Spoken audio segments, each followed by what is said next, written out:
Hi, I'm Ems, aka Deck and Wings, and I'm a huge fan of the Fallout universe, especially the Wasteland Warfare miniatures game. Modifidius, the company who make these miniatures, do a lot of really cool backdrops and photographs for the miniatures, so I thought it'd be cool to do some for my own Wardollies. I created quite a simple base to work off, so this is made with quite thick cardboard, and then what I've done is stick some of this foam core card stuff from Brett Martin. This isn't the cheapest of stuff, but it's really solid and it's nice to work with. If you're going to do something similar, you can use corkboard, styrofoam, whatever else you would like to, but I just liked this and I wanted to try it out. So to create the post-apocalyptic ruins, I am using some asphalt and concrete from AKA Interactive. These have become my favourite basing materials. And I also have this desert sand from Moonhopper Games, just in case I do run out of that concrete stuff, because I have been using it a lot. If you want to get a smooth coverage, especially with large surface areas, if you use one of these scraper type things, which you would use with grout, you could easily spread it out and get an even coat. You could also add a little bit of water as well, so it's not as chunky. If you're on a bit of a budget, you could just use some sand and PVA glue, or even grout, but you would have to use quite a bit of water to thin that out. So this is how it looks when it's dried. I think this is a really nice template to work off of. I just wanted to add some weathering and some depth to this, so I've got some Black Legion contrast paint, and then I'm thinning this down. I'm just adding it to the concrete part. I really like using contrast paints as washes, as they have like a really nice intense colour to them. And then I'm just going to dab the excess off here. I can also create some variation in where the dark and light parts will be, and it just makes it a bit more visually interesting. And then I grab some dark grey paint from AK Interactive, and I'm going to be dry brushing this over the road surface area. After that, I grabbed a ruler and I'm going to be painting a line along the road part of it. I'm not too bothered how neat this is going to be because it's post-apocalyptic. And then I have a sanding stick here, and I'm just going to sand off some of that paint to make it look a bit more weathered. You can get these model sanding sticks in various different grits, and they're great for smoothing out your models as well. I want to add some more gritty realism to this, so I've got the green earth pigment powder from Vallejo, and I'm just adding this around. It just kind of gives this acrid, post-apocalyptic, nuclear kind of look to it, and it's really fun to add more things. I'm adding some pigment binder here, so this just thins the pigments out and it makes them set better as well.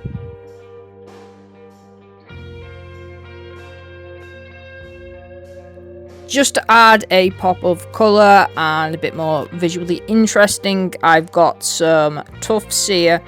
Doesn't really matter where you get them from, and I like to add them by putting some super glue on a piece of cardboard and then dipping them on. I really like the Gamer Grass tufts, but you can also get loads of different ones from like model railway companies, and they're usually cheaper than like the more expensive hobby brand ones.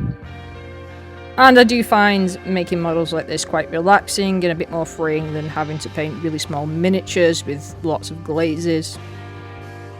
I don't want to add too many of these, and then I'm just adding some along the edge of where the pavement would meet, and that's that step finished.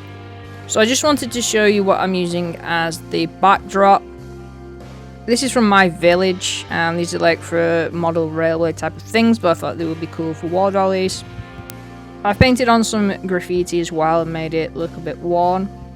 I had an idea afterwards. I think some posters from the Fallout universe would be cool on this, but I can leave that for another project in the future. So the backdrop seemed a bit bare, so I thought I would add some models to it. So this is a Corvega from the Fallout Wasteland Warfare miniatures game. And I also have one of the trucks, so you probably recognise both of these from the game, specifically Fallout 4. Use Nova 3D's high transparency resin. I like Nova resin, it's worth checking out. And yeah, these files are all official ones from Fallout's Modifidius team. And I'll put the link in the description below where you can find these. There's a load of different ones, and you can also buy them if you don't have a 3D printer. So I'm going to be painting up specifically the Corvega, and I'm using some Army Painter paints with these. So yeah, the Army Painter team did send me out 3 boxes of paints, and I'm going to be using the War Fanatics and the Speed paints. These are the War Fanatics ones. I'm just giving you a little demonstration of. Let's see what's in the box. So this is the 50 paint set. You do get a little stand for your paints, and a brush, and a little instruction booklet. What I really appreciate with the Army Painter paints is that they have like triads of colours, so you know what's like a darker colour, a mid-tone, and then like a highlight colour.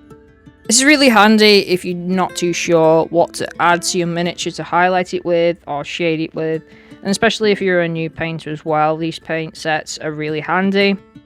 This does come with some effects paints and some metallics as well, so I'm excited to try those out. And I also have a set of 50 speed paints. This also comes with a painting guide and a brush, so I think that's really helpful.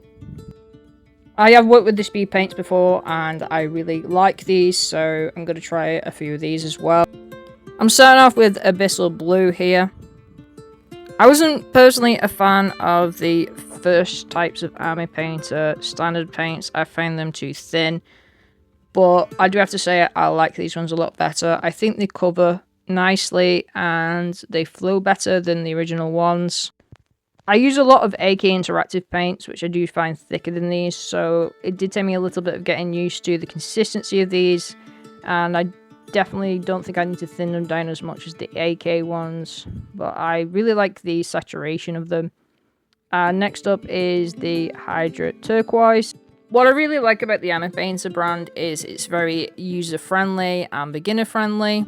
I really like how they sell their sets in these triads of colours, and you know what colours to base with, to do the midtones with, highlights with, etc. What I wanted to show you here is how I like to use speed paint. So I've got the Raging Sea here, and I've mixed it with the speed paint medium. You don't have to use speed paints for their intended purpose. You can actually utilise them as glazing and washes. I've been doing this for a while, and I do find like speed paints and contrast paints have a higher saturation to them. And I really like the Army Painter ones. They're much thinner than the Games Workshop ones and flow nicely. So as well as thinning it down, I can keep the paint thicker and more saturated, and then just try and get into the recesses to create some really deep shadows and lines. I really like the saturation of the colours of these blues. It's not a colour I work with a lot, but I wanted to try and give it a go. And I was trying to go for like a blue Corvega. So here I am glazing back over the top of that Hydra Turquoise just to neaten up the model. And it also creates a nice transition between the darker colour of that speed paint and the lighter colour of what I'm using now. I'm going to add some final highlights here, so I've got Aquamarine. Like I said before, I found I didn't need to thin these paints down as much as I thought I would do. I definitely think these are easier to work with than like AK and some other brands. That isn't to say I don't like AK more, as I find thicker paints you can thin down more and create like glazes and different consistencies with them.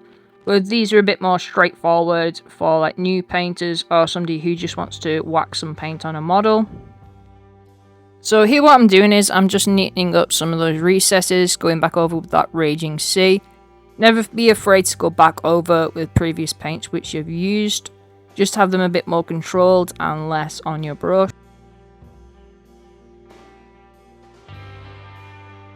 Moving on to the side plating, so I've got some desert yellow here. I've added some tape so I don't accidentally go over that blue. Here I was just getting a bit more used to the paint, so like I said, I didn't thin it down as much. The thing with paint brands is, it's definitely down to personal taste and what your intended purpose for painting is. And I'm going to be highlighting this with Ancient Stone. What I really liked about the 50 paint box set is that they're arranged in a way, like I said, so it's in triads of colours, so you know what to add next. I'm not saying you have to follow those steps, but it just makes it a bit more intuitive when it comes to painting and you aren't as stuck.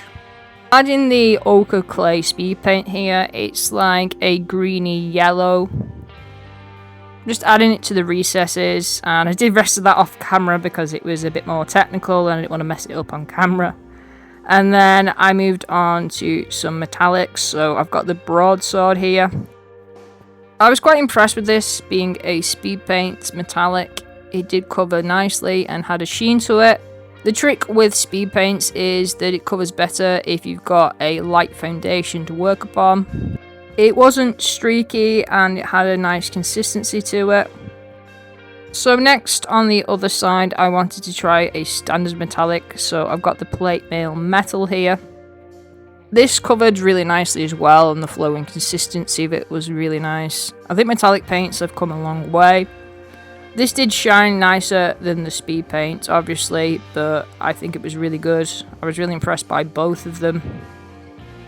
And then obviously I wanted to add some rust with this being in the Fallout universe, so I've got fresh rust. This is an effects paint which comes with that set.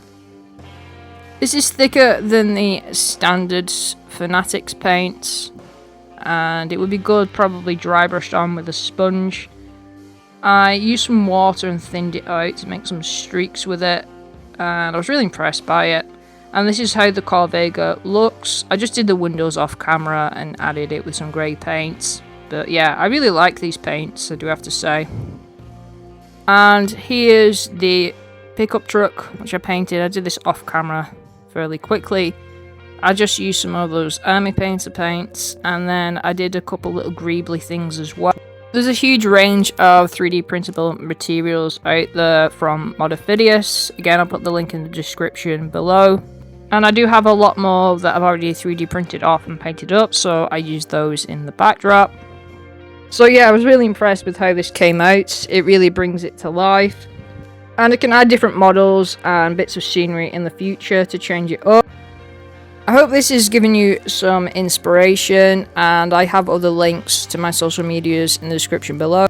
As always, thank you for watching. Remember to enjoy your hobbies for yourself, and at the end of the day, they're just Wardollies. I will catch you in the next one.